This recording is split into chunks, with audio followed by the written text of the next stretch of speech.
pledge allegiance to the flag of the United States of America, to the republic which stands one nation under God, indivisible. We have public comment for 3. We do not have public comment. No one signed up today. Approval of the July 12th, 2022 Public Safety Committee meeting minutes. Do I have a motion? Move to approve. Do I have a second? Motion made and second. All in favor? Aye. Any opposed? Motion carried. If there's no objection, I'd like to move on to 7A, presentation of Wasa Policing Task Force findings. Is that okay with the body? All right. And with that, I'll turn it over to Supervisor Robinson.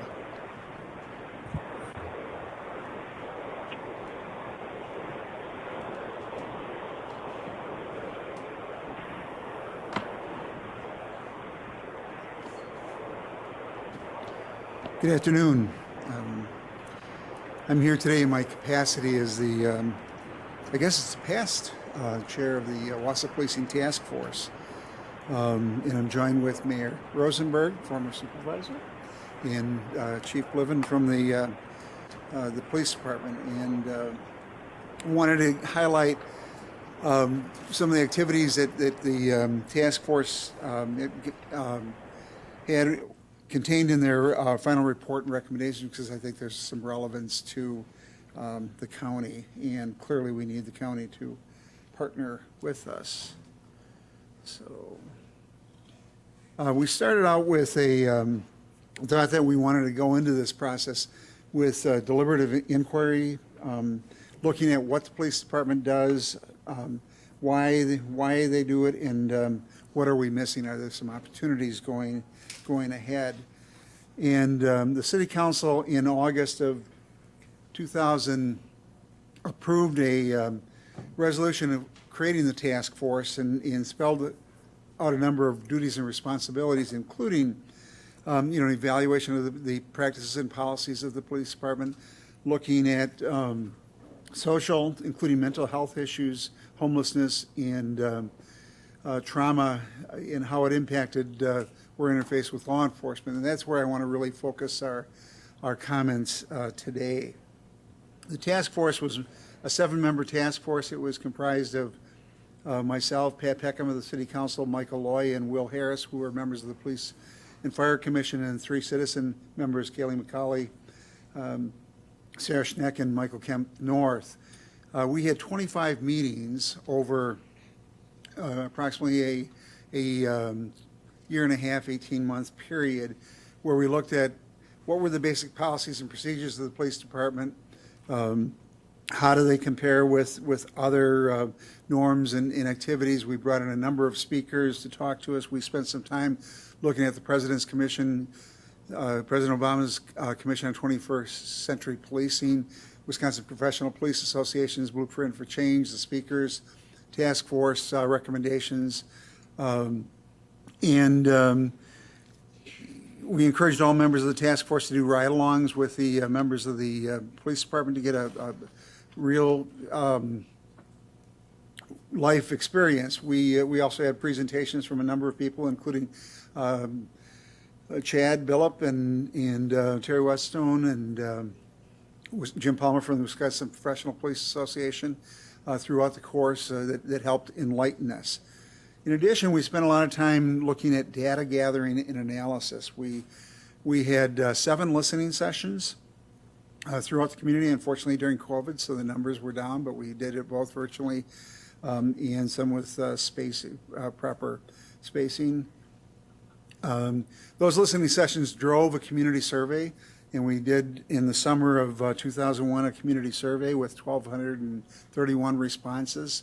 We were looking at what their perceptions are of the police department, in overall opinions, trying to get some demographics on the citizens. And once we had that survey, there were a few issues.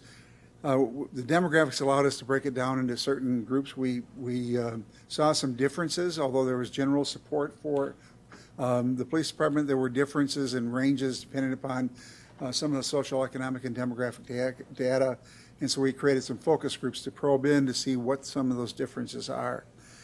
But at the end of the day, we had a number of findings. One of the things that we found was that there was no systemic racism within the department. Majority of the residents were satisfied with the performance of the department. That based upon age, ethnicity, sexual orientation, and home ownership, there may be different opinions of how law enforcement performed, but generally it was very favorable. People felt that the safety level had not changed or 50-50, but mental health and addiction resources are a top priority. And the recruiting of quality candidates is critical. I want to just run through we put some demographics in there for you to look at, so you have an understanding of who was responding, but overall, the police department received 85% excellent or good evaluations on their performance. Good job of keeping the community safe and other things. So it's very reassuring on the quality of it. And one of the things that we learned through this is that the police department is, I'm sure the sheriff's department does, hires based on quality and quality of the person, and they bring them in, and I think it manifests itself in how they interact with the public. We really wanted to focus in on the issues and the recommendations, because there are some of those issues and recommendations that while this was centered on Wasa, 95% of the respondents lived in the city of Wasa, we think many of those issues go beyond the city limits. And we're going to talk a little bit about mental health and human service issues, officer wellness, cultural competency, and community engagement. In terms of mental health services, I think everybody thought that we have a very good system in place relative to the crisis assessment response team, where we partner. The sheriff's department has somebody that they partner with North Central North Central Healthcare, and we have one. The police department has one, but that's available 8 to 5, Monday through Friday, and we see a need to expand that into the evening hours and potentially the weekends. And I think that's a very beneficial service where you can de-escalate many of the situations. You know, in my 2 ride-alongs, it took me less than half an hour to get into either substance or mental health issues in those ride-alongs with people that the police were interfacing with. The police department also has hired a homeless outreach services coordinator. They formerly had Officer Lemeron providing those services, and they moved that to a social worker to deal with the homeless population in the city. And many of those people present themselves to the criminal justice system, and it's important for us to work with them. We want to also stress the importance of the need for community-based case management services. There are a good number of residents in this county that present themselves to the crisis center, to law enforcement, and therefore to the jail. And there's this revolving door. They get out there, they need follow-up services. Many of them have underlying mental health services. We think that the community could benefit by having expanded case management services through North Central Healthcare, where we can deal with those people. If it's medications, make sure that they stay on the medications. If they're getting treatment, make sure that they receive treatment. It should have a significant impact on the jail population. And I think that Chad could shed some light on that, and just that revolving door. We get them in, they go to the crisis center, they wind up here, they go out in the street, they come back in, and it's very costly to us, and we think that would have a major positive impact upon both the population served as well as the county's budget.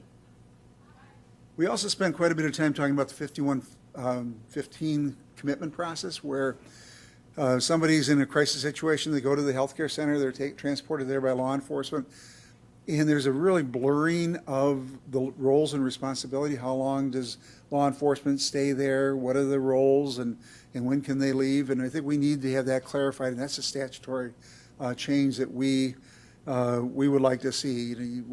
Many of those people were transported to Winnebago at a significant expense to the county. We think that there's a need for clarification on that mental health commitment area. And then one of the recommendations was for Metro Ride, the transit system, to look at trying to expand transportation services to the homeless population to get them to treatment, to jobs, and other things. That's more of a city issue. In the context of officer wellness and training. And again, this is a recommendation for the police department, but they're under significant stress. The stress comes from who they interact with. They're going out into homicides, domestic abuse situations, and others. There's a lot of stress that they wind up taking home, and we recommended that the city forego any co-pays and deductibles for mental health services, and that the officers have access to a specifically forensically trained a social worker or psychiatrist or those services to help them with their own mental health needs. You picture yourself going into a situation where somebody's been raped, a young person. That's traumatic on the victim, but it's also traumatic on many times the responding officers, and we need to make sure that we support them. We wanted also to make sure that they had cultural awareness, education and training. We live in a changing society, and the most recent new population is the Afghanis, and it's important for us to have an understanding of that culture. And we need to make sure that we expand and continue to invest in mental health training resources. Again, these were aimed at the city, but I think that there's a benefit for the county to consider them. In terms of cultural competency, given the fact that we've got many different populations, we thought it was important to have the on-call interpreter services, which the county shares with them, and proactively letting the public know that those services are available. We are dealing with a changing society with multiple languages, and we need to be able to communicate, and therefore we recommended that they have training, the officers have training in basic languages. In terms of community engagement, specific to the city, they have a neighbor-to-neighbor program where they meet with neighbors in communities to talk about community problems. We recommended that there be a formal dialogue with groups such as the Black, Hispanic, Hmong, LGBT, and refugee populations to try to both develop a relationship with them, but also to have them understand the importance of compliance with laws. I think that we saw with the Hmong, for instance, when they came, that there was a heavy reliance on the clan structure when it came to domestic abuse situations, where they didn't want to engage with law enforcement relative to those situations. It's important that we have communication that this is the law of the land, and we have good understanding of that. And then we wanted the police department in the city to develop a multicultural, multimedia communication policy to deal with them, continue partnerships, to learn what's going on, whether it's the President's Commission, the Wisconsin Professional Police Associations, or other groups on how things are changing in the criminal justice system.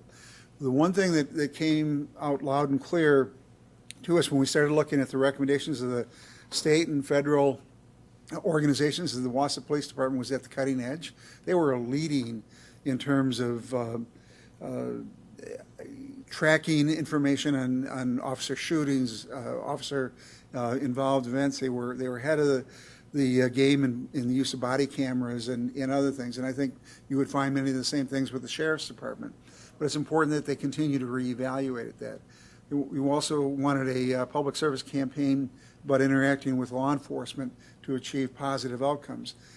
We have roles and responsibilities as citizens as well as to interface with law enforcement. And it's important that we communicate that they are there for a reason, and we need to treat them with respect.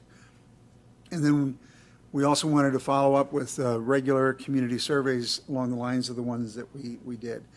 In terms of the priorities were primarily in the mental health area, the CART expansion, homelessness, the case management, officer wellness, and having the dialogue with the various groups. We think that those are the important ones. But the real reason we're here, the justice system is comprised of multiple organizations and agencies and levels of government.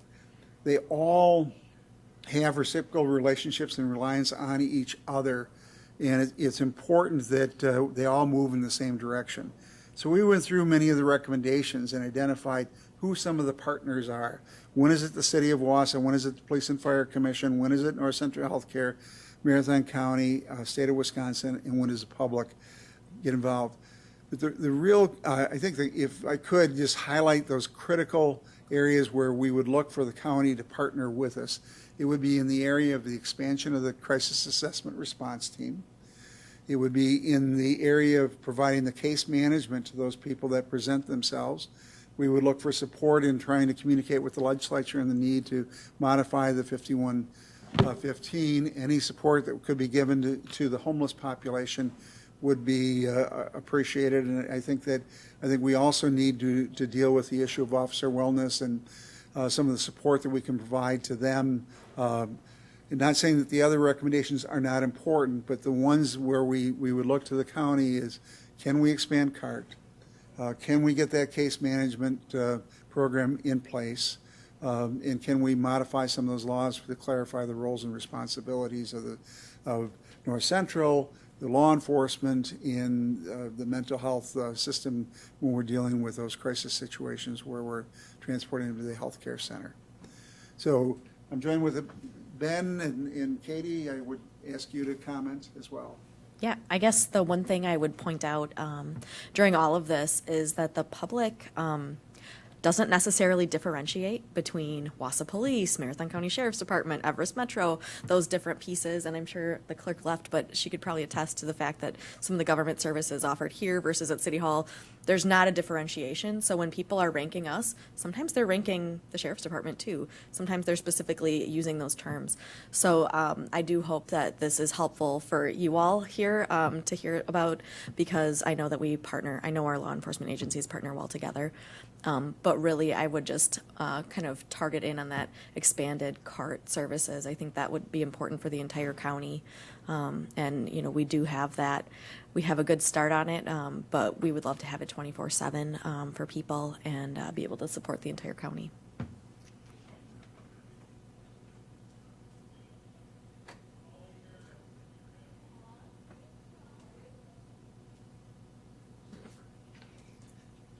Well, I'm happy to take any questions in regards to my perspective on this. I'll just give you a quick couple of comments from my perspective.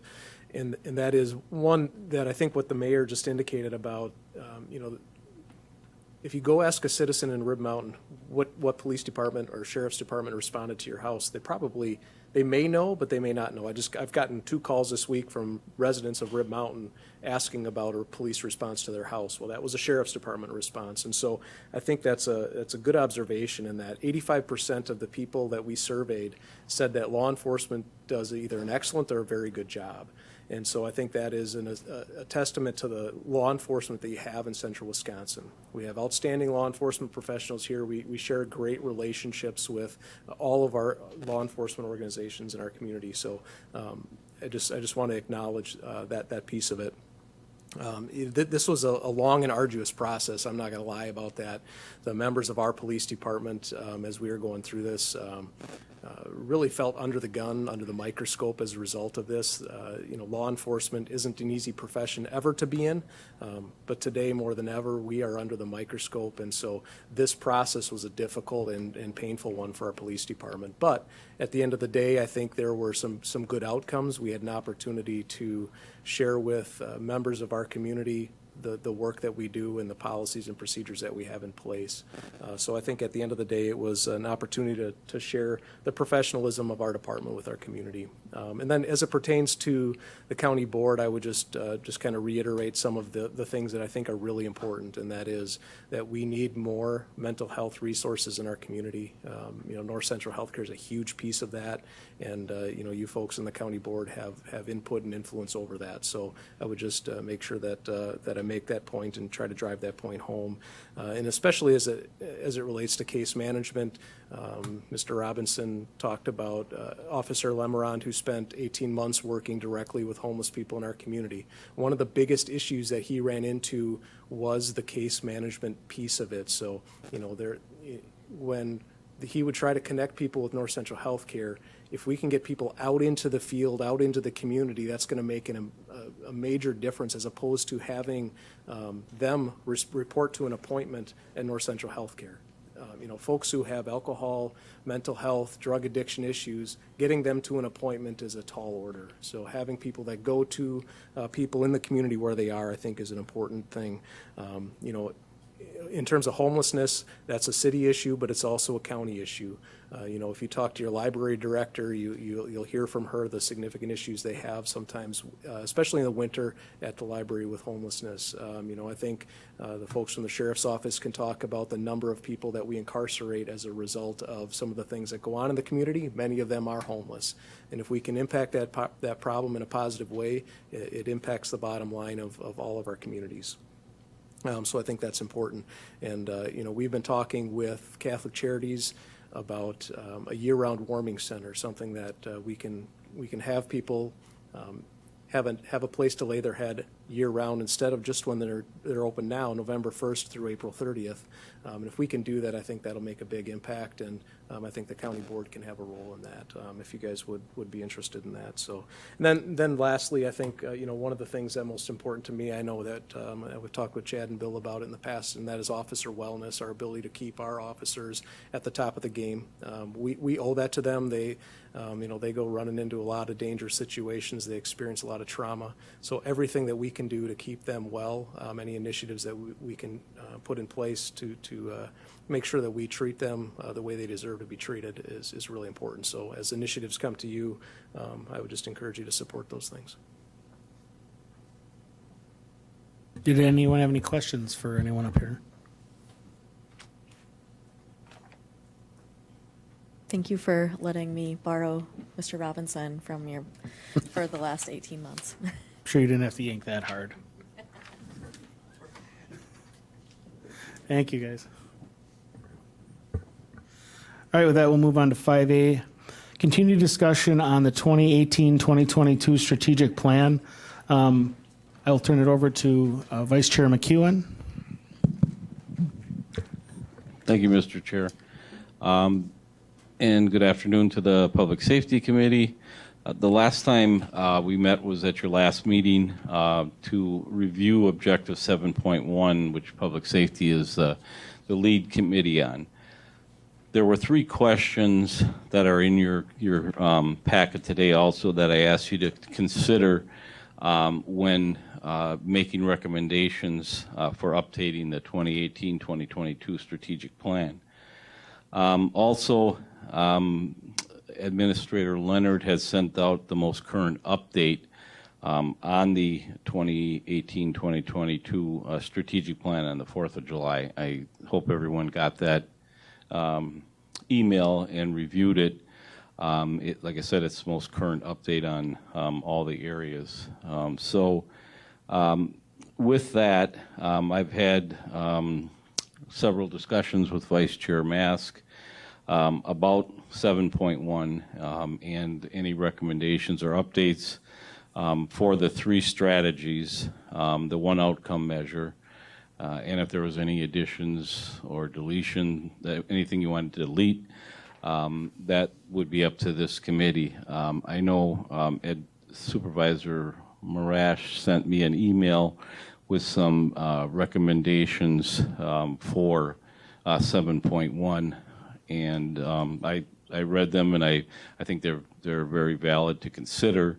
As far as strategy A, which currently reads, consider the potential to consolidate emergency service agencies, and she just said we could change the verbiage to continue to encourage mutual aid with emergency services in the surrounding areas. That was her recommendation as far as changing keeping the strategy, but just rewording it, which we did in infrastructure.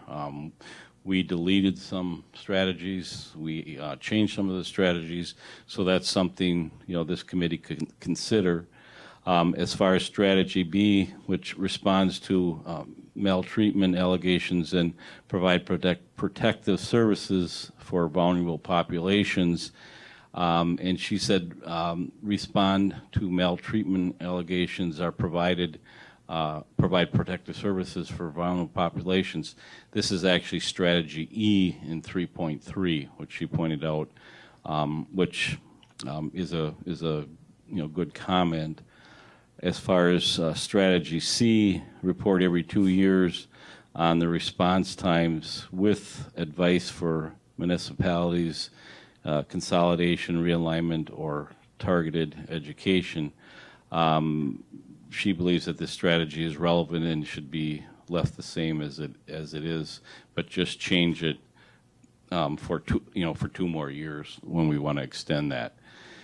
So, like I said, those are the recommendations I got from Supervisor Marash, and I think they're good recommendations to consider. But that's up to this committee how they want to move forward with that.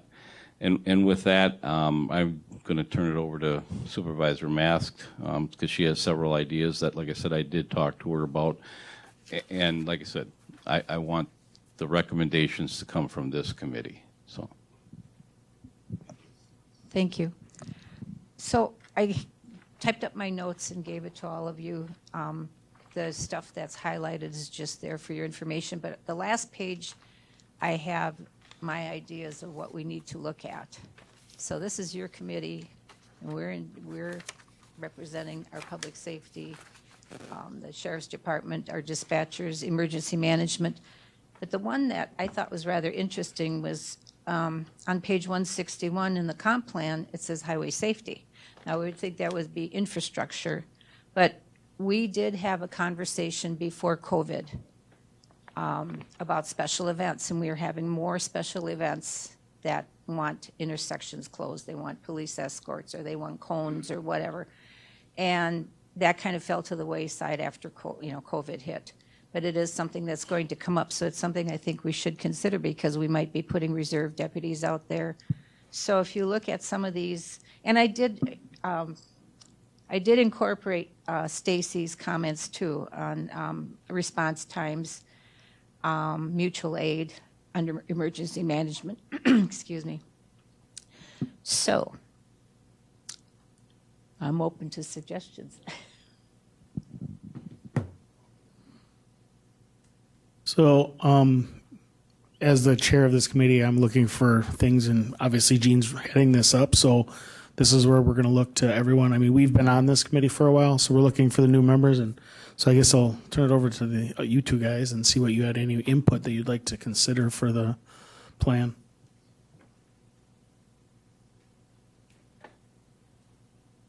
Start with strategy A, and actually under that I've got I have A. I don't pay any attention to my ABCs. It's under B, emergency management. Now, we did consolidate with Wasa, our emergency management, and that was the smart thing to do because they are trained. We don't have duplication in equipment, but it's something that since we've gotten our director, we have been updated quite a bit compared to what we had before. We've got a very good emergency management department. Do you cover Wasa and Marathon County, or just both of them? Okay, that's what I thought. So I'd like to see emergency management under strategy A. I read the email that Lance sent out about the emergency, if we need to declare emergency. Now, is that must be something that's been gone over? Is that something that we're going to be addressing, or is that? That's the law. I mean, that's yeah, the law, but yeah. I mean, because it said updates or anything like that, is that something that we are going to be addressing in the near future? Well, Lance basically turns over his powers to our EMS director, and so he takes care of it. Okay. Do you know Phil? Okay. Just, okay. So if you read in within that statute, it's saying it's him or his designee. He designees, and then Phil takes care of it for us.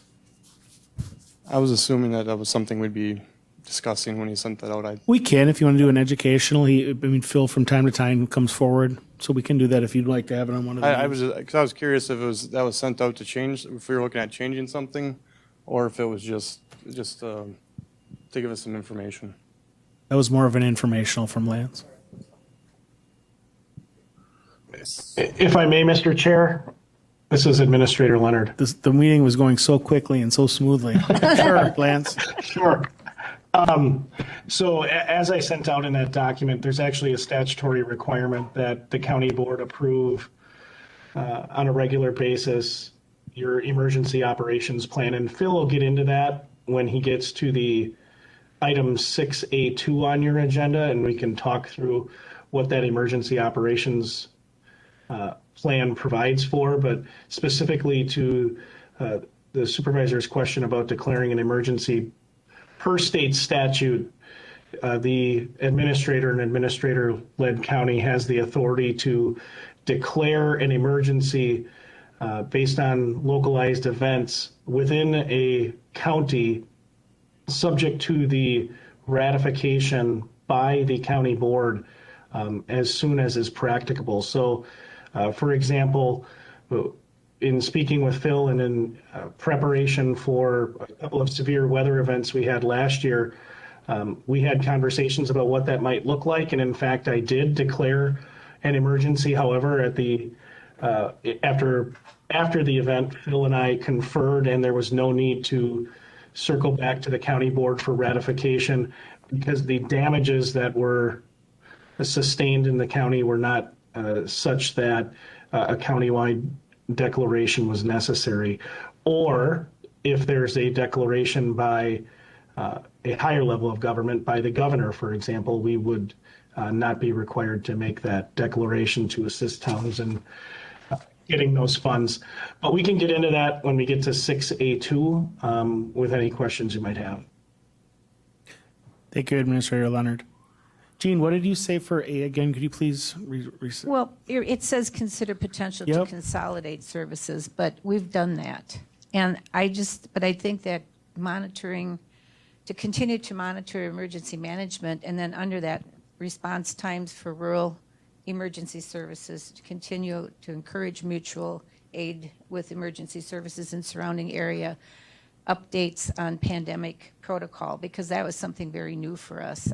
It would be, and it's probably going to happen again.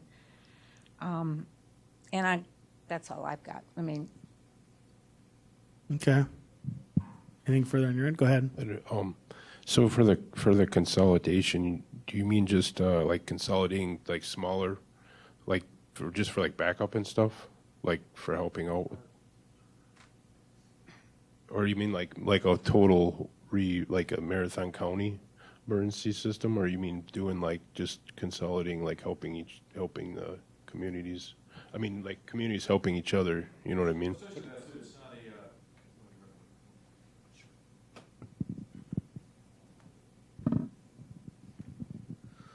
Thank you. What we're looking at is essentially, when you're saying consolidation, I could just point you to the agreement that we have with the city of Wasa. And we have two agreements with the city of Wasa that we entered into last year or the year before. One was the emergency management agreement that we entered into.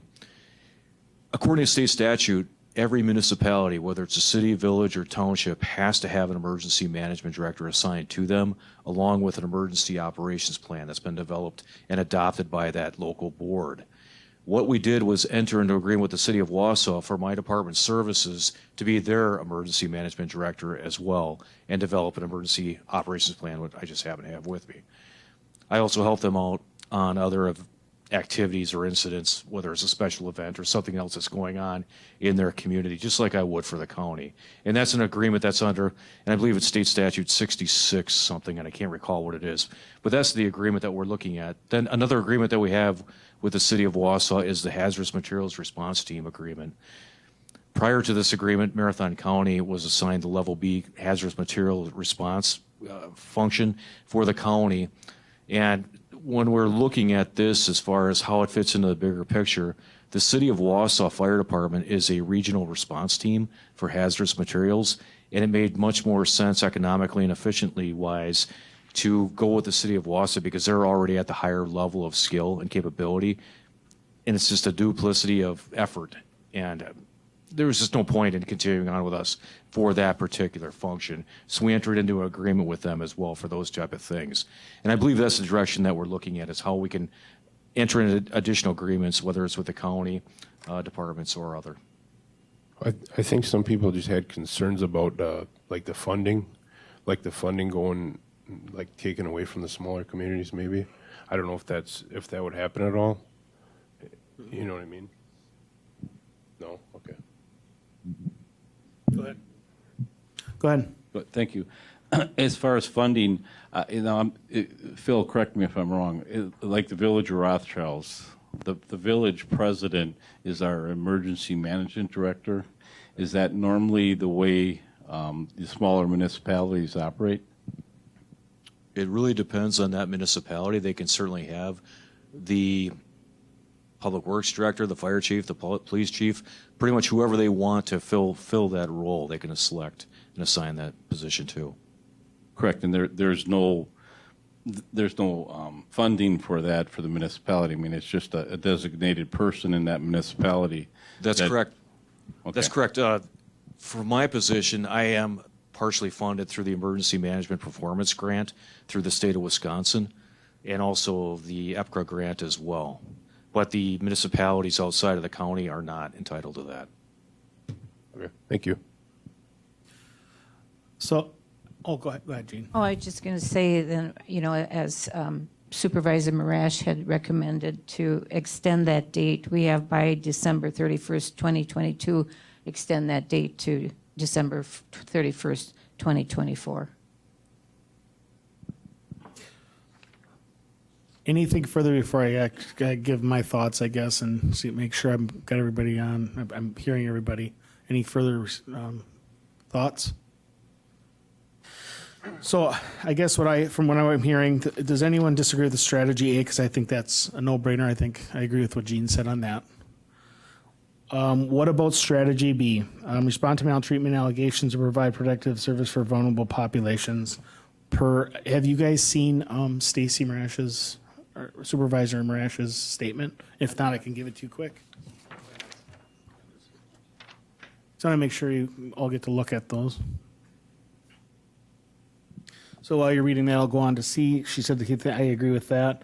I did like her ideas, priority for staffing, so we could have that as another strategy, staffing. That is obviously, as the Sheriff's Department will point out. Go ahead. I think the staffing issues are going to be an ongoing thing that you're going to deal with, and that definitely should be something to consider. Yep. Because it could become critical if we end up losing too many. Because I think it already is. yeah, I mean, how many are being housed in Lincoln County right now?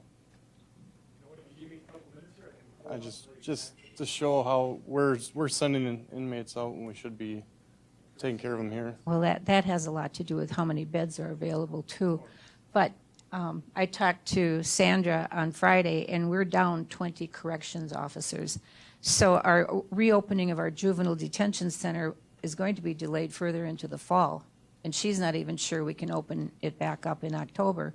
And I talked to Bill before the meeting, and we're still short a lot of dispatchers. And so the new channel that is supposed to support, and is it Everest Metro and Rothschild, that's not open yet. And we need that channel, but we cannot retain the dispatchers. We have to find a way to attract and retain people.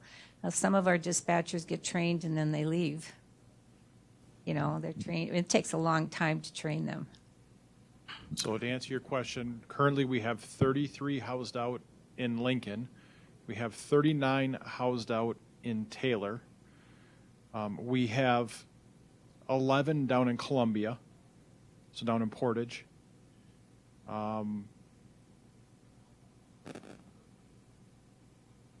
That, I believe, is about it for right now. I think that's where our primary spots we have them. So we're down 83. And the vast majority could be housed here if we had staffing to do it. So I think we're all in agreement that one of the strategies should be what Supervisor Marash pointed out. Yeah. And then another one she had was reduce recidivism. And I agree with that also because the high quality, it says provide cost effective in our objective. And in my mind, those are looking at things like the CART program and things like that, which we just heard about. So I agree with all those so far. I guess the one thing would be strategy B. Are you guys, are the supervisors thinking that that's something we would like to take out and add the other two? I think so. That's more of a 3.3, more of a Health and Human Services thing. We are going to be dealing with the highway safety eventually. I know it's not a popular topic. It wasn't when we approached it the first time, But I also didn't mention, and I'd like to mention too, is somehow to work in support for our Regional Forensic Science Center. This is something that I think is really going to become a very promising, I don't want to say business, but I missed the last meeting, but Craig got me up to speed and said that North Central Healthcare, or North Central Technical College is offering in-kind donation of 2.5 acres of land. And our Attorney General is promoting our program, and he's trying to get our governor to give us some money for it. And our crime lab here is deteriorating. What they would like to see, if we could do it, is put this morgue, the forensic center out by NTC, have the crime lab there too. Plus we have our criminal justice program there. And our new administrator of NTC has talked about, what was it, starting some kind of program. Yeah, it was a program that would kind of be off of the criminal justice program with forensic science, a 2-year degree, something in that category. They haven't decided, but it would be helpful to the criminal justice program because they could actually witness autopsies and different areas that they may be involved in law enforcement, as far as a crime scene.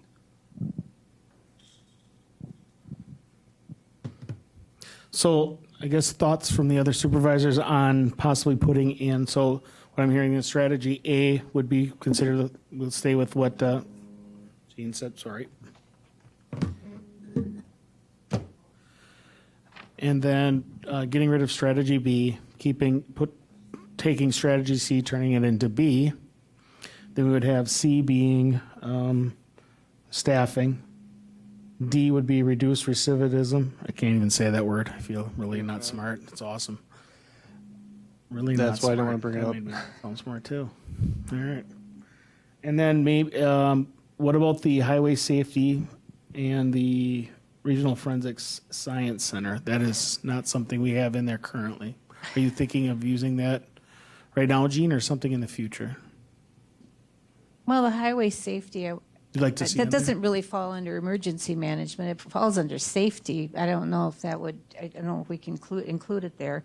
It's something we're going to be dealing with. It doesn't have to be a strategy. I prefer looking at the Regional Forensics Science Center more so. As a strategy? Well, somewhere in here, if it can be. I don't even know if that is a strategy, but it's something that is going to be, it's not only going to be good for Marathon County, because I can read you the sheriff's email, what his thoughts are on it, if you're interested, but it also is going to help a lot of surrounding counties, and it will become a revenue maker for Marathon County. It isn't going to be, it should never be a revenue deficient agency. And if you think back when we had the murders on March 22nd, I'm going to choke up because that's my anniversary several years ago. All those bodies were evidence, and evidence has to have the chain of, what is it? Chain of custody. Thank you. So, with the pandemic, we had people that died. We didn't have a place to put bodies. We didn't have New York City, but we had a lot of deaths, and a lot of deaths. We don't have places for bodies. So, I think the morgue is really important. Okay, and then I guess I would verbiage that, correct me if I'm wrong on this, because Supervisor McEwen's been in this longer as far as the morgue task force, but I would say something like continue to look into the morgue as a possible asset to Marathon County for cost-effective care, I guess. I don't know, we could verbiage that somehow that way. Be a strategy. I like that. Yeah, have it rewarded to show the support for it and the need for it that not only benefits Marathon County but all the northern counties that are interested in doing it. And so we always try to work with other counties with intergovernmental agreements, and so that's what we would be doing with the morgue task force or the forensic science center. is we had reached out to, I believe, 37 counties that were around Marathon County and north of Marathon County, and I believe 35 of them were very interested in utilizing our morgue if we had one, instead of going down to Milwaukee, down to Fond du Lac, down to Madison. So it would be a huge benefit not only for our law enforcement in Marathon County, where they don't have to drive down to, like I said, the southern part of the state to do an autopsy, and sometimes they have to wait 2 or 3 days or longer to get an autopsy because they have their own schedule down there. So it would be, economically, it could save some resources as far as time with our law enforcement, and like I said, for the victims of these people, they would get their results a lot faster as far as getting an autopsy provided sooner. All right. With that, Jean, some more? I just wanted to, okay, this is from Scott. The sheriff, he said that the availability of expertise of local forensics pathologists would be beneficial in assisting with what to search for at crime scenes in a more timely fashion, or the pathologist may actually be able to come to a death scene. Potential education and training opportunities for the staff from the expertise of a forensics pathologist, and then the forensics lab located here would be a revenue builder, which you've already heard, and it would also save travel time. Right now, a deputy has to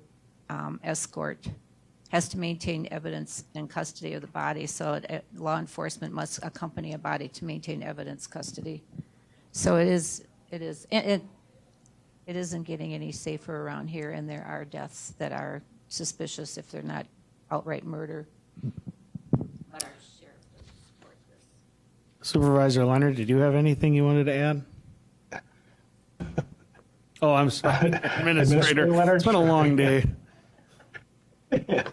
For you and I both. Yeah, I appreciate the opportunity. I've been taking notes, and I do have I want to kind of reflect back what I'm hearing and perhaps make a suggestion with respect to specifically strategy B. Based on the presentation you just received from the policing task force, I wonder if the committee would be inclined to modify that strategy to address something that this committee has talked about. I don't know if it was this term, but certainly last term, the idea of developing strategies around high utilizers of our justice system, our community program system at North Central, and the health systems. You know, we've done a couple of things, but it hasn't been adopted by the board as a strategy that the board wants to move forward relative to maltreatment or mental health, really to look at that high utilizer population. We've done some things, but it hasn't ever been front and center in the plan.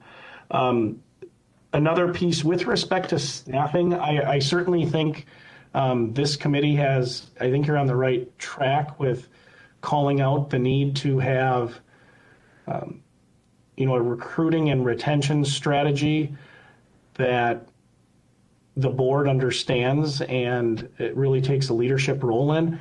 My only concern is putting it solely in 7.1. In my mind, and I can tell you this is probably more troubling news than it is good news, the challenges that the sheriff's office is having within our corrections division and our dispatch are not unique to our organization.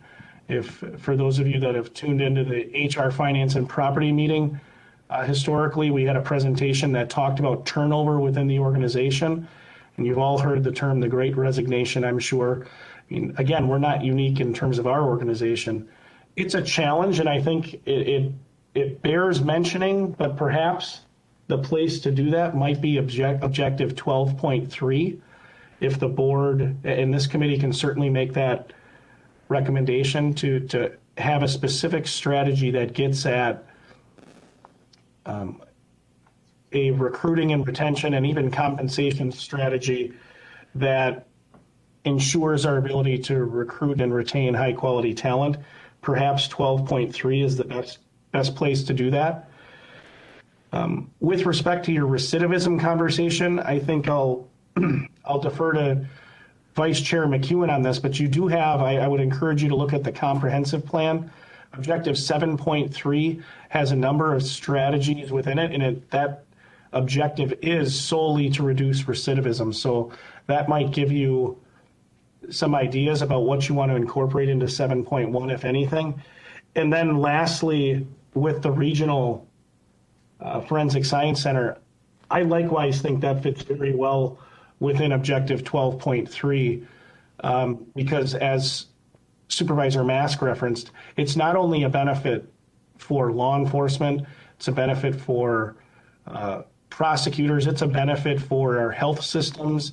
It's a lot broader than just the criminal justice system. That said, it has a huge impact on the justice system. I really think, at least in my mind, it resonates with promoting cost-effective public services for all the reasons that Supervisor Mask referenced. We're all better served, and it's more cost-effective to have a regional forensic science center located here. But those were just my thoughts on perhaps relocating some of the ideas to maybe another objective, but I think they're all very, very good suggestions, and I know from the staff side, we'd certainly appreciate that additional direction. Thank you, Mr. Chair. Thank you. I had a couple things on that you said. So I guess the first I would like is Administrator Leonard, see I got it right this time. Could you draft something up on that strategy per your request? I mean, I think we would entertain it if we could look at what I know exactly what you're saying, but I'd like to see something in writing so that we could all look at that and what you're looking at.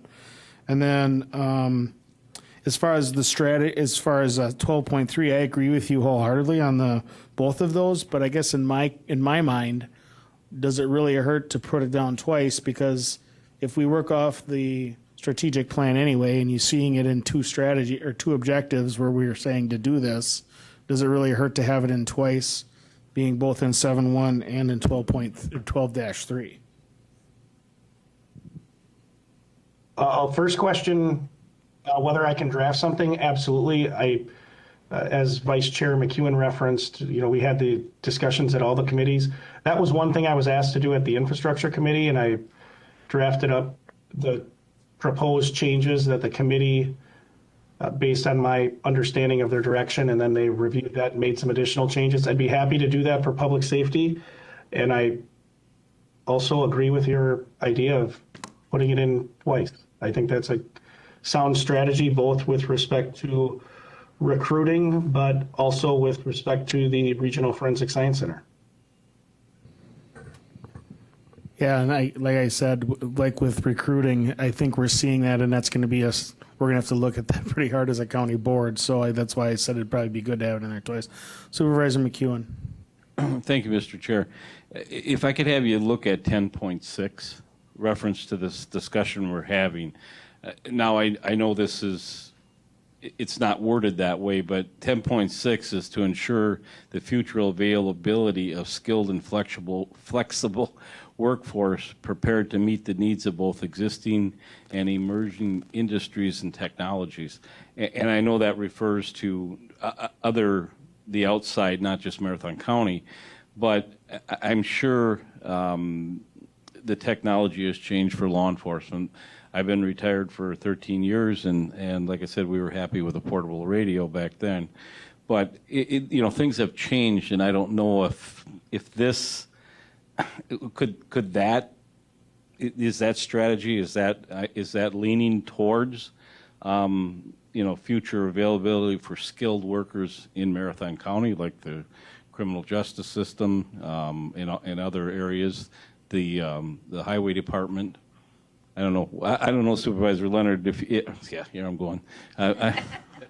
Nice. But you're going to have to resign and be a supervisor. But anyways, Administrator Leonard, do you think 10.6 is that what the idea of that objective is, or is that different? Well, Mr. Vice Chair, you're asking me to make a judgment, and I wasn't involved in the generation of this of the comprehensive plan, which really led to those objectives. my sense is that it's more narrow, excuse me, it's probably more broad is the better way to say it. It's that it's outside of the county government organization. That said, if you want to put it there, I know Extension, Education, Economic Development right now, the one of the supervisors, Supervisor Baker, is going to be working with Deputy Administrator Holman on making some draft modifications to the objectives that are underneath the purview of the Extension, Education, Economic Development Committee. So certainly it could live there. But my sense is that based on the strategies that are talked about, that it's outside of the organization. Yeah, thank you. I that's the way I was leaning to, but I just wanted to have somebody else take a look at it. But I agree. Thank you. With that, if there's nothing else, I'd like to move on. And I guess just one thing for Vice Chair McEwen. So are you and Supervisor Mass going to kind of go through this now, or are we going to talk about it tomorrow or how are we moving forward as far as how would you like to see this move forward? Thank you, Mr. Chair. As far as moving forward, what I would like to see, and this is just my thoughts, is to have this committee make the recommended changes to strategies A, B, C, and if you're going to remove one or change one or reword one, make those changes. Same thing with the outcome measure. And then, like Administrator Leonard said, with those changes, what he did for infrastructure for us was we had made these changes in July. At our August meeting, he brought the recommended, the draft changes to infrastructure, and we did vote on them to support them to move forward to executive.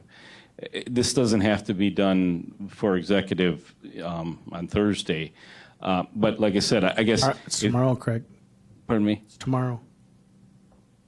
Is it tomorrow?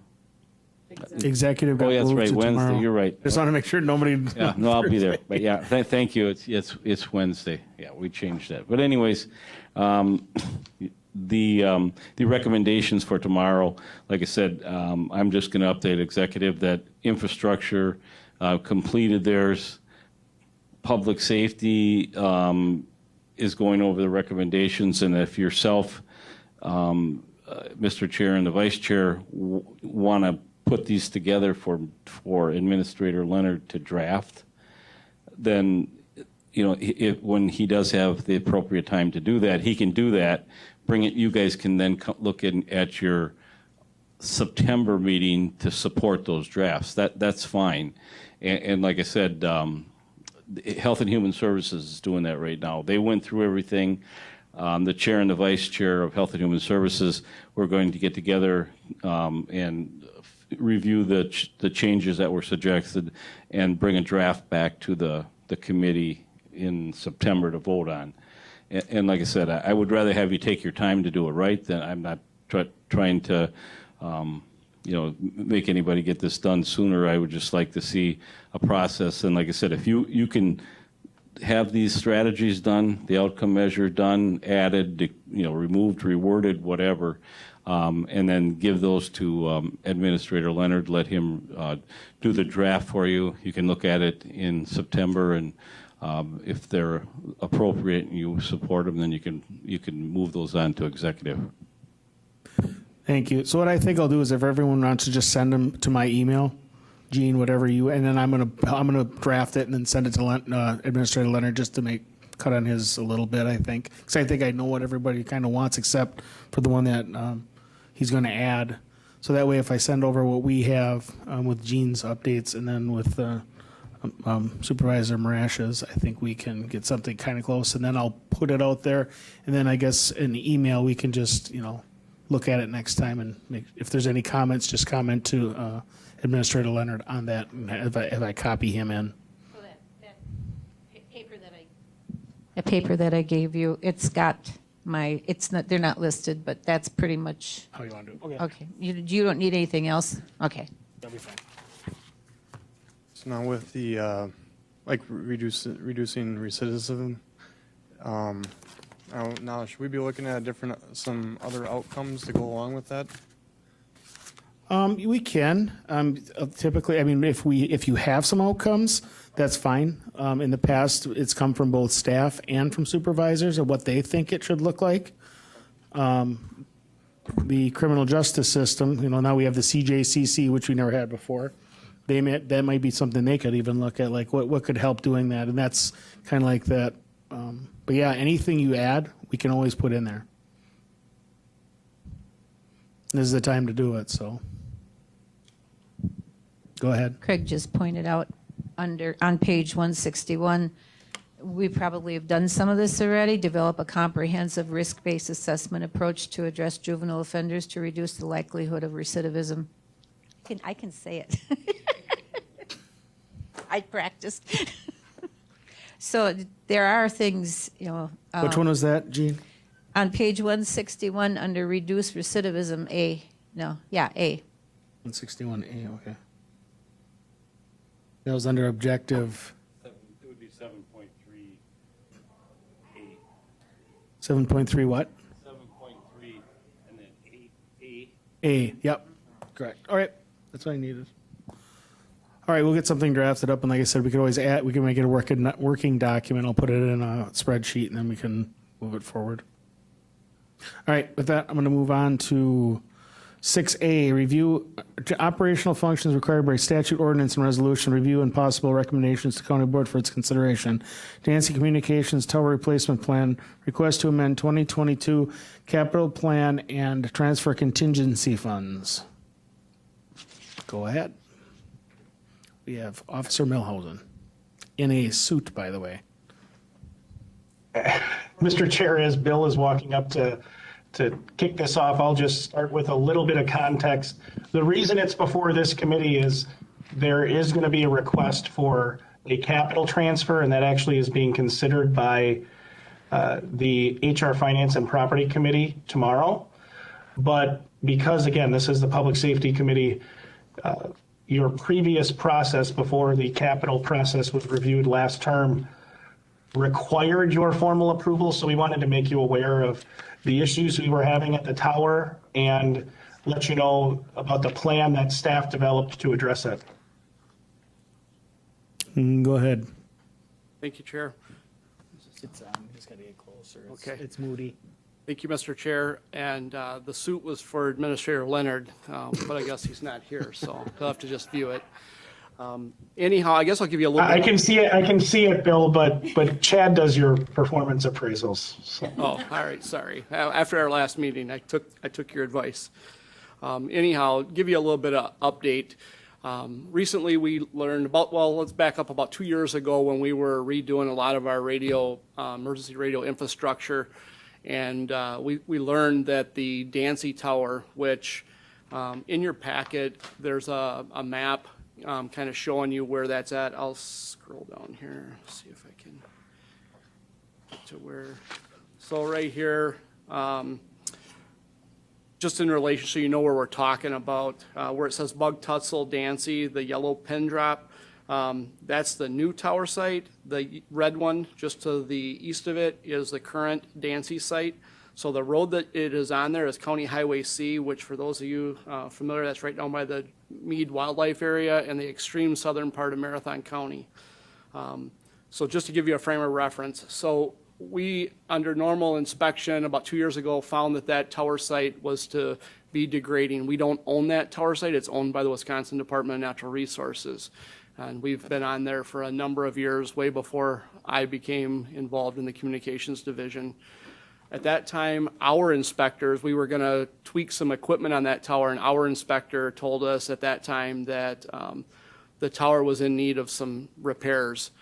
We then, at that time, Administrator Carger was here, and we met with the Department of Natural Resources, and ultimately, the negotiations kind of fell apart when they wanted to maintain ownership but have us split the cost to build a new tower at that site, and roughly around $1 million to do so. We're on a lease that currently reads that either party can give a 90-day notice to terminate that lease, And without something being long-term, that was a bad business venture for Marathon County to go into a $1 million project. So let's fast forward to about 2 weeks ago. Under the DNR's routine inspection, inspectors went to climb that tower and they found it to be a failure, and it failed its structural integrity test. The tower is 260 feet, and the climbers wouldn't go above 80 feet. Our equipment is all at 80 feet or above, so including all the way at the top. So that means we have no way for somebody safely to service the equipment that is there. The tower has stress fractures. It's got some lead-based paint on it because it is an old tower from my understanding is the 50s or 60s is when it originally was built. The guy wires and the anchors are really bad. I mean, you can wiggle the guy wires. So anyhow, when the county started talking to Bug Tussle about the fiber needs of Marathon County and the need to add additional towers, Jerry Klein and myself met with Bug Tussle numerous times, and we had an interest in where their route was laid out because we knew of some areas that we could probably improve our radio infrastructure. That site initially was going to be down here where I'm kind of pointing was County Highway S and C was initially where they had identified they were looking to put a tower, and I was interested at that time going there. So we did have language put in the contract with Bug Tussle that was one of the 4 sites that we could put equipment on. So after getting the bad news a couple weeks ago about the integrity of the site, we then reached out and found that Bug Tussle actually is way ahead of schedule and is moved 0.9 miles from the site we're currently at, and ground is already broke there, and they're planning to have that tower standing by the end of this month. So we quickly reached out to Bug Tussle to start negotiations with them and see what the possibilities were if the tower height and available space would meet our needs. And everything the stars aligned, if you will, and they've been great to work with. So we started moving forward about what that would look like in a budget plan. What's it going to cost? Because right now, what I want to point out is we have a tower right here in Mosinee, and we have a tower over here in North Marshfield, we call this, and then Stratford. So there's from North Marshfield to Mosinee is 20.2 miles. And there's a vast void if that Dancy Tower is shut off. So there's no way for me to, I'll call it, harvest the equipment that's at that site right now and repurpose it. It is old. We had a plan it was in a plan much longer than it was in the next radio service plan to write this into updates. So this kind of is pushing that along faster than we had hoped. But we can't go without a tower being live in that area. We have law, paging, and fire on that tower for our communications. I will scroll down to this just real quick. This is the current picture of what it looks down there, even with our tower. Because for paging, I gotta make that clear. That's for paging. We don't have paging on there right now. We have fire. We have two law channels and fire down there, county fire, but we don't have paging. And if you've been a part of the committee or county board for any length of time, you know that paging is a problem throughout the county. We're making vast improvement, but this is an area down here. All the white that you see is where there is little to no coverage. This is at 8 dB indoors. So that we use kind of the worst case scenario because that's what we get a factor, people being indoors with a pager and being able to be alerted. So this is what it looks like, all this white. I'm not an expert, but I did some quick math with a program and came up to roughly 160 square miles that's impacted down in that area. My proposal that was in there was if we're going to make this change, It's about $53,000 to add paging at this time when we're doing everything else. That's included in the total price. And if you can see in the updated coverage map, the gray means good. And we basically fill in that whole area, even over into the Knowlton area, up into Mosinee, and all the way over to Rosellville. So that's just kind of giving you a little bit of what the maps mean, and just kind of bump up into the Dancy Tower expenses and the partnership opportunity that we have with Bug Tussle. You look in the beginning there, we just did a move about 1.5 years, 2 years ago, and all those costs that Bug Tussle is covering at the top, we paid those out to move, excuse me, to move to the North Marshfield Tower. So they're willing to cover all those costs if we provide a shelter for them to put some of their equipment in, which we need to buy a shelter anyhow. It's a very good opportunity. The $62,400 is a little bit deceiving over here because it says monthly rent. It's actually, that's the total for a year. That's what we pay right now, is just over $5,200 a month to be on the tower site in Marshfield. Bug Tussle is not going to charge us anything to be on it. We're going to provide the generator and the building, and they're going to take care of actually everything from the concrete work, the electrical work, everything. So I don't need to go line by line unless you guys want me to. At the bottom, I just point out, the total is $371,000, almost $372,000. That is with a 15% contingency built in there, just for anything that potentially is unforeseen. And then the RFP, or I'm sorry, the CIP request pretty much just explains the justification of my ask today. And I guess I'll open it up for questions on the Dancy Tower. Have another project that's to be discussed too, but we'll do that later. Any questions? Concerns, comments? My only comment is you answered my questions, but I'm happy that Bug Tussle has really stepped up. I know that I heard them talk in broadband meetings, and that was one of their goals, is to help law enforcement and emergency services. Yeah, they've been great, and they were really great to work with. Jerry and I, so far, we've had nothing but a pleasure working with them. They've been great. They've taken our suggestions. Their approach is that we know our needs in the county more than they do when it comes to public safety. So although they're in it for a profit as well for the fiber side, they're also, I truly believe they're at the table to be a true partner for public safety as well. So it says review and possible recommendation to county board, but I assume we would be making a recommendation to finance. Am I incorrect in this? I guess I'll defer to Administrator Leonard whether or not that's needed. Sure. I guess there was a lot of confusion about the current process as we went through this, and it was kind of something that was thrown together rather quickly. I was under the impression that this was kind of an informational for this committee and for action for tomorrow for HR or for HR Finance. Finance. That's correct, right, Lance? Yeah, I think your question is yes. It is correct that HR Finance ultimately has the authority to recommend to the full board, and one committee can't overrule another. I'll tell you my thought process of why to bring it here was to give you the opportunity as a committee to weigh in on whether or not you supported the programmatic, for lack of a better word, need for this capital expenditure. HR Finance is certainly going to look at what is the best way to fund the project if it is to move forward.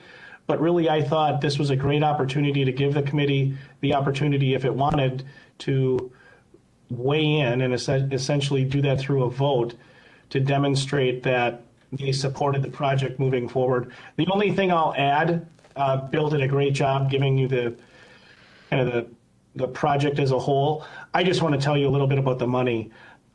Your contingency fund, I know people that have been on the board for a while you're very familiar with the contingent fund that is appropriated each year through the annual budget. Just to make sure everyone's on the same page, in the 2022 budget, I did put in $850,000 in that contingent fund, 50,000 of which was segregated to be used by and allocated by the Human Resources, Finance, and Property Committee. But simply put, this is exactly the reason why you have a contingent fund.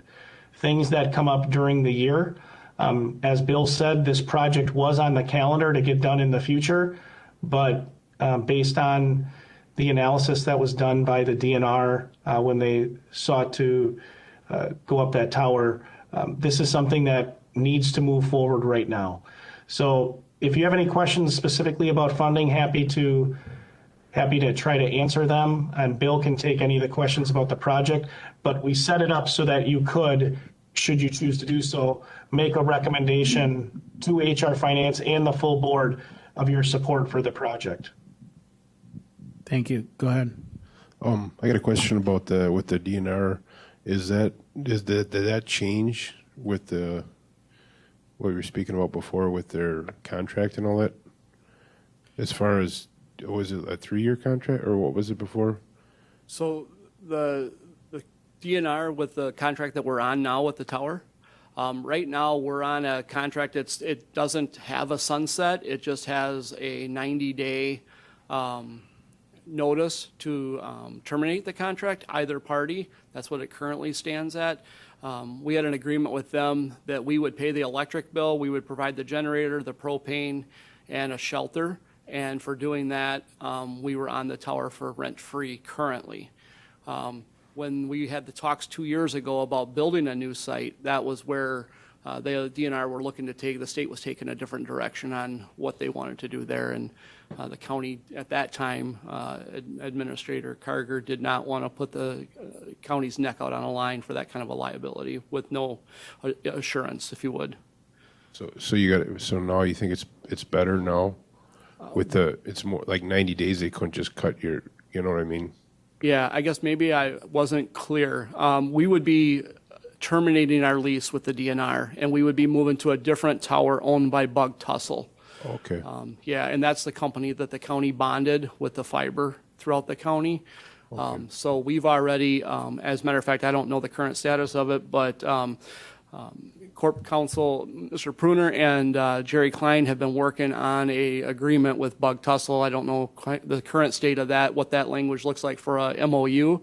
But we went over a lot of that on the phone call as to what that would look like, and I know they're kind of working on the legal aspect of that. So I don't know where that lies, and but it was going to be a 30-year term with them, if I do recall correct, Mike? I think that term sounds right. There is an agreement. It's in the, I would say it's in the final stages. It's with Bug Tussle's counsel right now for a final review, so pretty close. And then Jerry, you had some comments, I think. Yeah, I just wanted to add a couple of things to what Bill already talked about. I just want to make it clear that there is a pretty big risk. If that equipment died today, we can't go up and fix it. So that's why there's a sense of urgency that you guys should be aware of. A couple other things. This tower does not end up actually being on Bug Tussle's fiber backbone. We have lots of other towers that are, but this particular one will actually get fed what they call middle mile. The bandwidth to it, the internet service to it, will actually come off of another tower.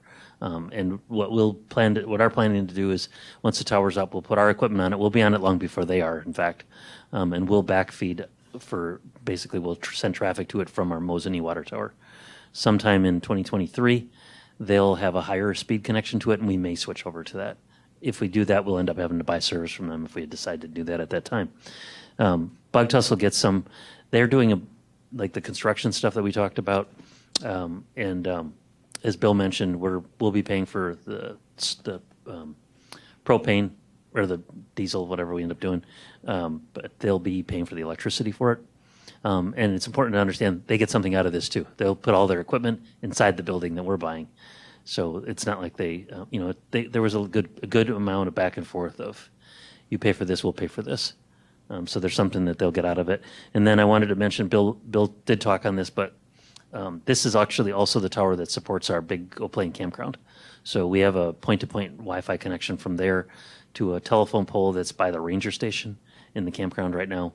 and we need to replace that. So one of the challenges is the frequency that we're using for that is not may not be an available frequency. So we've got some work to do on engineering that side of it as well. But it was also beneficial as I think that we may be able to get AT&T to put, because of the conversation we had with AT&T on this, we may be able to get AT&T to put cell service on this tower, which would improve cell service coverage in the Big Old Plain campground, which is a good public safety advantage for us. So there's a lot of good values in keeping moving with this project.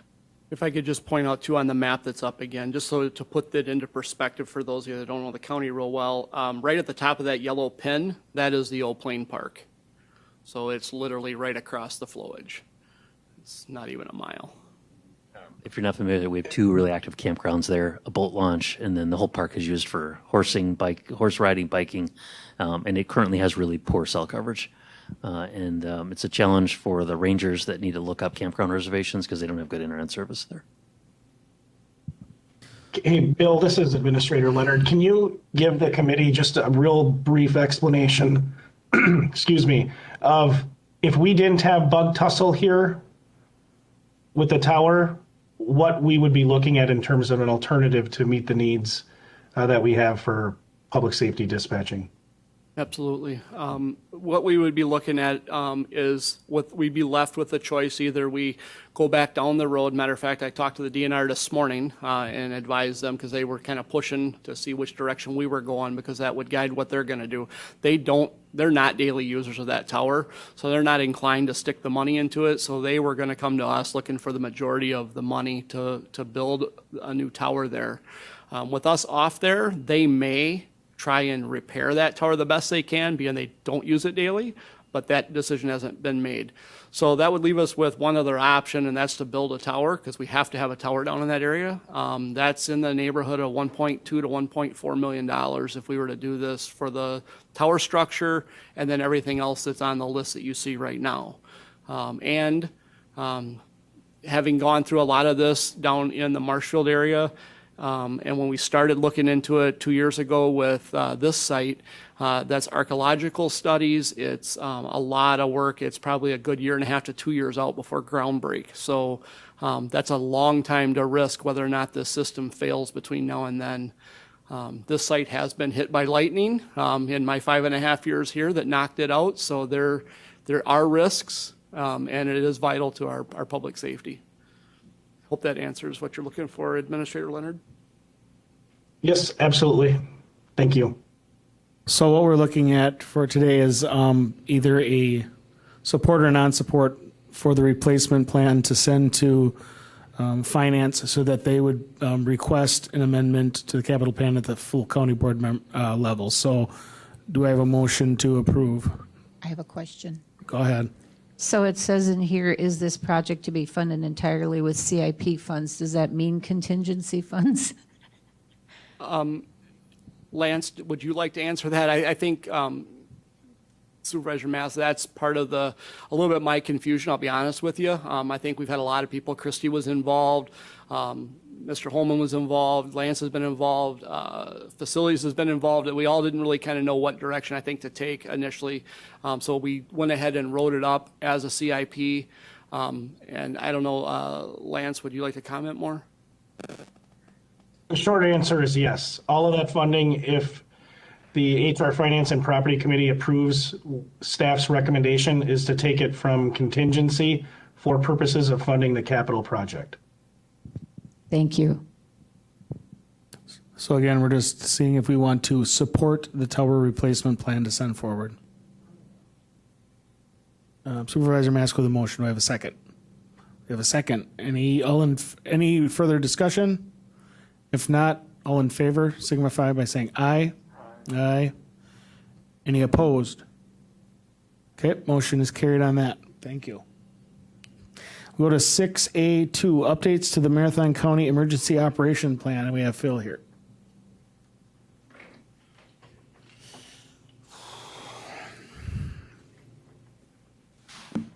You have 4 minutes because then it's over an hour and a half, and then it's not an effective meeting anymore. I can make it. All right. Every year, as the Emergency Management Director, I do a review of the Emergency Operations Plan for the county. And typically, we don't take it to the county board or your committee for your thoughts or any other consideration, simply because there's a criteria that I look for when I do the review. And I may bring this to the board for the following reasons. There may have been a major incident in that time frame, or there was a change in operational resources, whether it's policy, personnel, organizational structure, and so forth. There might have been a formal update of planning guidance or standards, might have been an activation or major exercise with some findings from it, a change in the city or the county's demographics or the hazard or threat profile, a change in the acceptability of the risks, or any new or amended laws or ordinances. With that, I'm bringing it to the committee today. When we were first talking about this for the agenda, I had it on the educational section and working with the county clerk on that. At the administrator's direction, moved over to to this section because there is a possibility of a resolution and the ordinance that goes along with it. The reason being is that it's been about 5 years since the county board has taken a look at the emergency operation plan. There certainly has been activities going on in the past 5 years. We had a pandemic, for example. We could take a look at that, and then the other activities that occurred as well. Because I was looking at educational first, and I did not, and we switched it over to this category. I apologize that you don't have it in your packets, but that's what it is. I would get you the plan. So I'm asking for your direction on what you would like to do. Would you like me to give you the emergency operations plan for your consideration for next month, and then the following month you could take it to county board for approval, unless the administrator would like to see something different? So, Mr. Chair, it's really up to you, whatever your needs may be. What are the thoughts of the body? Go ahead. If it's been 5 years, we probably should take a look at it again. I think that's appropriate. Okay. Does everyone else concur? Yeah, I'm okay with that, taking a look at it. So you would like me to can I send you the emergency operations plan for your review you had mentioned education before as far as what you're looking for in the plan. Regarding emergency declarations, there's more to the plan than that, but of course, I would be willing to come back and talk to you if you'd like. I have a presentation that I typically will give to senior officials or elected officials, and I can modify it. I can talk all day on it, but if you'd like me to talk a half an hour or an hour, that'd be fine as well. I think it'd be good to go through it. You know what I'm saying? It has been a while since like you said, we really haven't gone through them. So yeah, I think give us a short version and we'll take it to the full board. So I guess you're good with that, Lance, putting it on a next agenda? I know we have some stuff coming up, but I think we should be fine time-wise, correct? Yeah, that should be fine. And I think it's a prudent step to take that to the full board because, again, by statute, the board designates, the board is responsible for it. They designate that to Phil and myself. But with a number of new board members and new committee members, it's a good point of review, and that's the same reason I sent that article from the Wisconsin Counties Association. It is on the last page of your packet. There is a link to the current operations plan and the statutes that are listed there, but when Phil and I meet, we can make sure that we flag areas of substantial change so that we can go through those in our presentation. Thank you. I do request that it's approved in either the October meeting or November meeting from the board. October, yes. Yeah, well, there's no reason we should be able to get that done in September. Yep. Thank you. Thank you, Phil. All right, educational presentations and committee discussion. Presentation of did that. 7B, emergency medical dispatch, APCO Intelcom.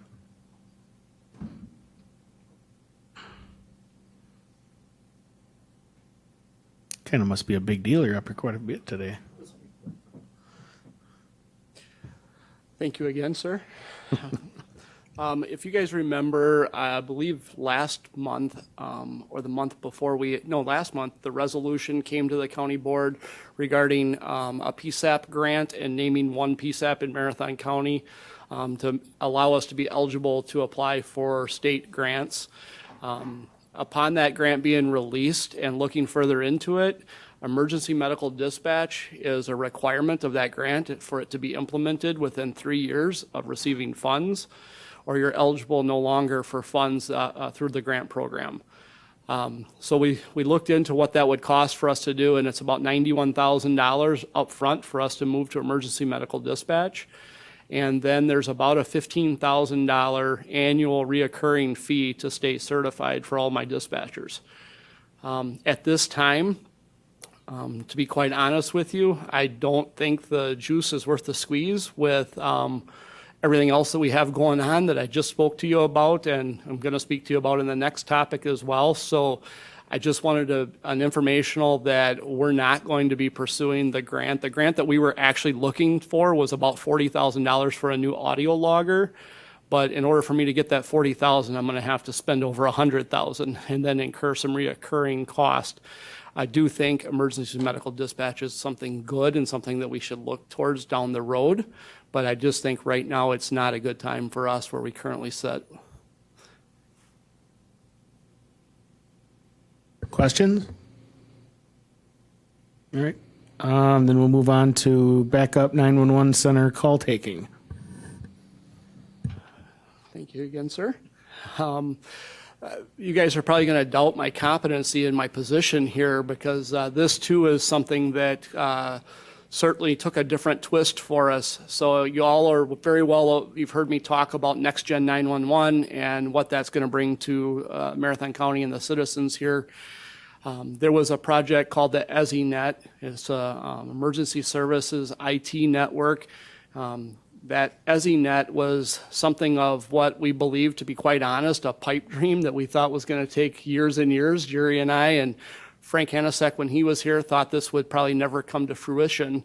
And lo and behold, the state, in a really short amount of time, put together, I believe, around $77 million. And they went out for RFP, and they partnered with AT&T, and they are building the EZINet. So what that impact to us is we designed our backup 911 center in 2020, the fall of 2020, with COVID funds. We built out a backup dispatch center, and in order for that center to operate autonomously, meaning without any equipment from here at the courthouse, in the event that something bad happened here, civil unrest or natural disaster, fire, anything like that, that we could still operate a 911 backup dispatch center. With the EZINet, the way that the 911 lines get delivered changes that whole thing completely. So what that means is we currently would have a 911 backup center that could not take 911 calls. So we just had our site visit here about 3 weeks ago from AT&T to see whether we were ready to go. The main center here at the sheriff's office is ready to go with no additional charges.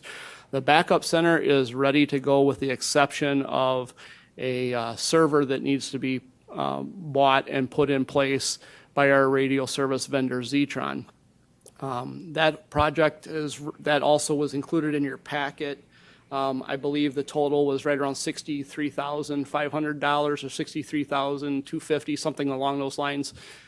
And it's my understanding there was money left over in the old radio project fund. Christy informed me of that.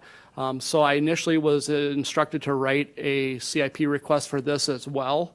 And since then, this is kind of an informational thing. Christy gave me the go-ahead to spend the money. So I did sign the agreement with Raycom to purchase and install this so that we can get this done. This too project is a very short order. They are planning to have us live by the end of November, first part of December, AT&T. So certainly I don't want us to be the what's holding the process up. So I believe on August 3rd, I signed that agreement with Raycom. So it's kind of an informational deal to tell you guys why, if you catch wind that we're changing something and what's happening with Next Gen 911 and the EZINet, that's what it's all about. We will not be Immediately, we will not be live with accepting text to 911 or photos and videos to 911 quite yet. The system's not going to be built out to handle photos and videos yet. Text it will, and we will be working to make that happen as quickly as we can. We're in, Lieutenant Berdal is in communications with a vendor right now to make that happen, along with some of Jerry's staff from CCIT. Questions? Mr. Chair, this is Administrator Leonard. If I could just add a little bit. Like Bill said, this is here for information, and the reason we wanted to bring it before you is really, it's a perfect example of how there's a difference between when we have expenses that come up, projects that come up that are unforeseen, but we have budgeted dollars already for them, which is this second project, and how that's different than the process we utilize when we have projects that come up and there's no budget or no dollars already budgeted for the project. That's when we do the capital process that we laid out before. But otherwise, Bill did a great job giving you the details of why. But I just wanted to highlight that difference. So that's why we asked to put that on your agenda, just to highlight those different approaches. With that, any further questions? I just had one thing, if I could add one more thing, and it's really not related to these projects, but I heard it referenced earlier in your discussion regarding the response times. And at your previous meeting, I offered an apology that those were not available for your review to meet your needs for the strategic plan. I talked to Administrator Leonard about that. We are very close. I've been working with CCIT staff to try and extract that data. But it's time consuming. There's over 300 rows in a spreadsheet per year, and there's no good way to pull the data. So I actually have one of my dispatch supervisors in today working on a grant, and whenever he has free time, he's going through and scrubbing that. So it's just very tedious work because I want to give you an accurate set of data. I don't want it to be erroneous. So I will get that to you soon. I'll probably send that to Administrator Leonard because I don't know that I will be at your next meeting. So, but I will get that over to you. Thank you, sir. Yep. All right, with that, we'll move on to 7D. Update from the administrator on the budget preparation process. And I know you're already over your hour-and-a-half meeting, so I'll try to be brief. This is really just an opportunity to provide this committee with a little bit of the discussion that actually happened at HR Finance and Property with a new board member that I thought was very helpful in understanding what has been and is going to be this year our process in developing that annual budget. So as you've heard from myself and from WCA in the past, really, again, the board is that policy setting body. And one of the ways you do that, subject to state law and administrative code, is you set the specific programs that we deliver here in Marathon County. So that's the board role. Staff's role, again, is to take those programs and make sure that we are doing our best to deliver them in the most efficient and cost-effective way possible. So what does that mean when I say that's staff's role? Because all of you that have been on the board for a couple of terms have heard that each and every year the board budget process starts out with a budget deficit. That is, if we want to deliver all the same programs and services we delivered the year before, because of inflation and the increased costs and wages and our fiscal revenue constraints, that we have less money than we had the year before. So how does staff do our part to help you in that budget process?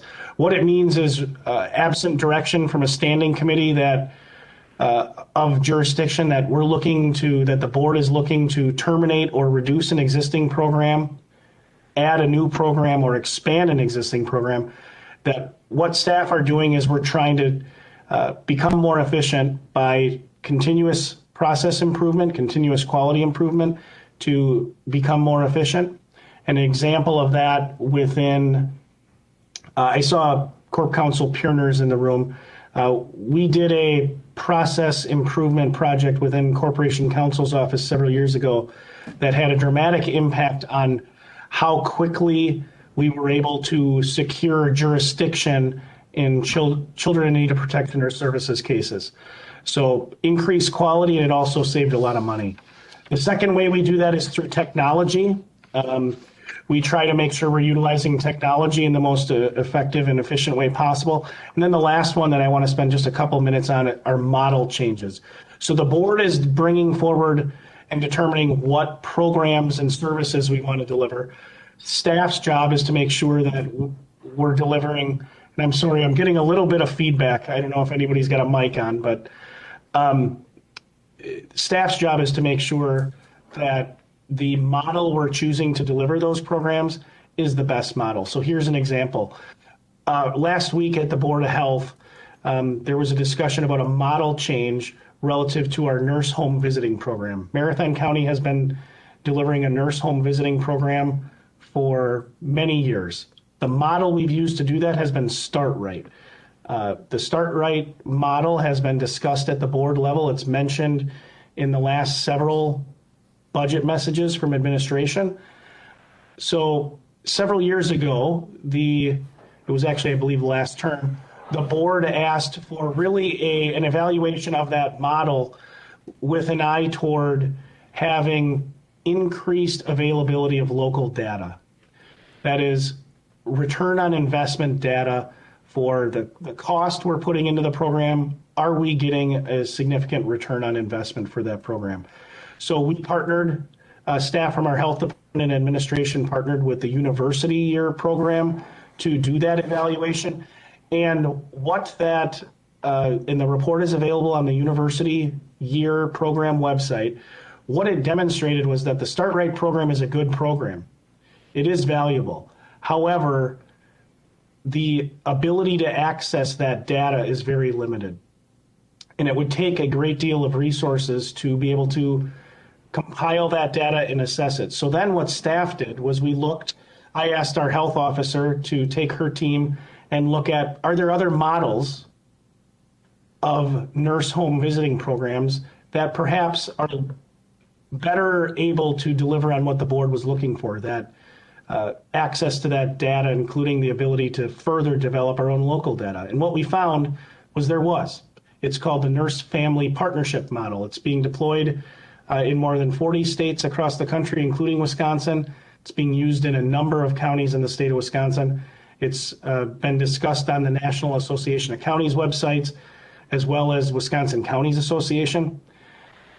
So staff are going to be making the model change. We're not going to stop delivering the nurse home visiting program, but we're going to make a model change. And the good news, apart from getting better access to data, is that it's going to have a positive financial impact. In 2023, it's going to save approximately $370,000 in tax levy. And moving forward, it'll in fact save more funds. We project it to save more funds. So that's one of the things staff are going to do. Within this committee, you're going to see one such model change that we're going to make you aware of, that we believe we're going to make you aware of in terms of a change. And that's relative to shelter home services. You'll recall within my work plan, item 4C, the sheriff's office has historically delivered shelter home services within our facility. We've been evaluating whether the sheriff's office should continue to do so, another department, maybe a private entity, or do we even have to deliver that directly within our facility? So we'll be bringing forward kind of the results of that evaluation. But that's what staff are doing. So again, my ask of all the committees is really to let me know, are there programs that you're looking for within the budget that we currently provide that you want to see downsized or you want to terminate? On the flip side, is there something new you want added or an existing program expanded? Because absent that formal direction, we're going to build the budget the same way that, as I understand, it's been built historically, and that is we're going to do our best to deliver all the same programs and services to the same level of quality within those increasing fiscal constraints. So that was longer than I intended, but I hope that gives you some idea of what that budget process is looking like. and the work that staff are doing, and I welcome any questions, and if you have them, I take them today, or certainly reach out to me privately. Anything for Administrator Leonard? Thank you, sir. We'll move on to 8A. Next meeting date and time, location, announcement on future agenda items. So there's actually two here. We're going to have A, committee members are asked to bring future ideas for future discussion. Private attorney shortage impact on the justice system. That's something we were talking about at the CJCC with the public defender's office and things like that. So that's something we're looking into. I'll be attending a meeting, I believe the 16th it is, at 12:30. If I can make it, I'm going to try to make it with the state public defender. She's coming up at 12:30 to meet us. And then we're also going to look into ACEs. We talked about it last meeting. Supervisor Mask brought it up also. We're going to try to do a joint meeting with Health and Human Services Standing Committee and ourselves, going through the ACEs and adverse childhood experiences and how they affect kids. Did anyone else have anything else they'd like to see on the next agenda? We'll have also Phil today, we'll have something on his EMS stuff. Anything further anyone would like to see on the agenda? All right. If not, next meeting is going to be Tuesday, September 6th at 1:30. Also be on the lookout. We're probably going to have, like I said, that joint meeting. Hopefully we can, I don't know if we can do it that day just because of the conflict with the chair of that committee, but we might have to do a different day is what I'm saying for the joint one. But hopefully we can get enough on that agenda to make it time worthy. So hour and a half meeting, like I said. So anyway, with that, number 9, adjournment. Need a motion? Motion made. Motion second. All in favor? Aye. Any opposed? Motion carried. Thank you, everyone.